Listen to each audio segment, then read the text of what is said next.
વડોદરા શહેરના સલાટવાડા વિસ્તારમાં આવેલી તુલસીભાઈની ચાલમાં ઉત્તરાયણ પર્વ દરમિયાન એક સાથે ત્રણ મકાનના તાળા તૂટ્યા હતા।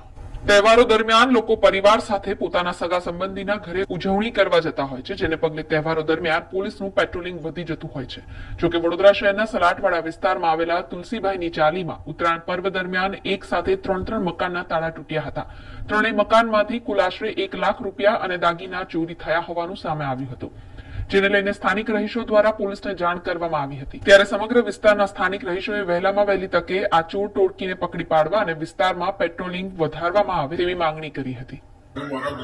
ચોરી થયેલી છે તેમાં શું છે, મારા રોકડ રકમ ઉપરના ટોરમાંથી અને નીચેના મારા છોકરીના પાકીટમાંથી એમ મળીને 15-20 હજાર રૂપિયા જેવું ગયેલું છે અને સોનાની ગોટીઓ અને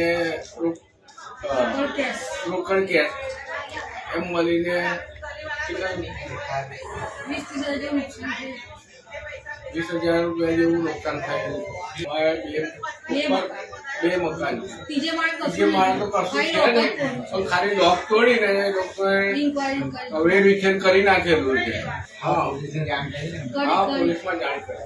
ઉત્તરાયણ કરવા અમે કાલે 11 વાગે નીકળ્યા છે અને આજે રાતે અમે પાછા જવાના છે। તો સામે આજુબાજુ વાળા એમને કીધું કે તમારા ઘરમાં આવું થયું છે, પણ એમને એવું લાગ્યું કે અમે ઘરમાં છે, પણ અમે ઘરમાં નતા।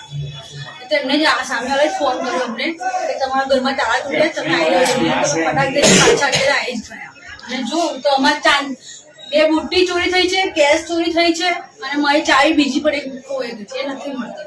20,000 મેં બોલી અમારી એ લોકો પ્રસંગ હોવાથી ઉત્તરાયણનો તેમના સગા સંબંધીના ત્યાં ગયા હતા, પણ આ તાળું તૂટ્યું છે સવારે। પણ જાણ થઈ હમણાં એટલે જાણ થઈ કે બાઇક સામેવાળા ઘરવાળા બાઇક આમ ટર્ન મારતા હતા એક્ટિવાની, એને લાઇટની ફ્લેશથી તાળું તૂટેલું જોવા મળ્યું। તેથી અમને જાણ થઈ ને અમે એમને મકાન માલિકને અહીં બોલાવ્યા છે। હું સામે જ રહું છું, સંજય વડગુજર। આ સવારથી આ ત્રીજો બનાવ બન્યો છે। એક ભાઈ આગળ જ 4 મકાન છોડીને સુનિલભાઈ રાવળ છે, એમના મકાનનું બી તાળું તૂટ્યું।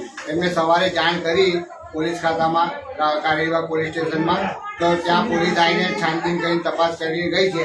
આ બીજો ઘટના, એક ઘટના એ બની કે તાળું તૂટતું હતું ને ગેલેરીમાંથી પેલા ભાઈ જાગ્યા તો બૂમ પાડી, તે લોકો નાહી ગયા।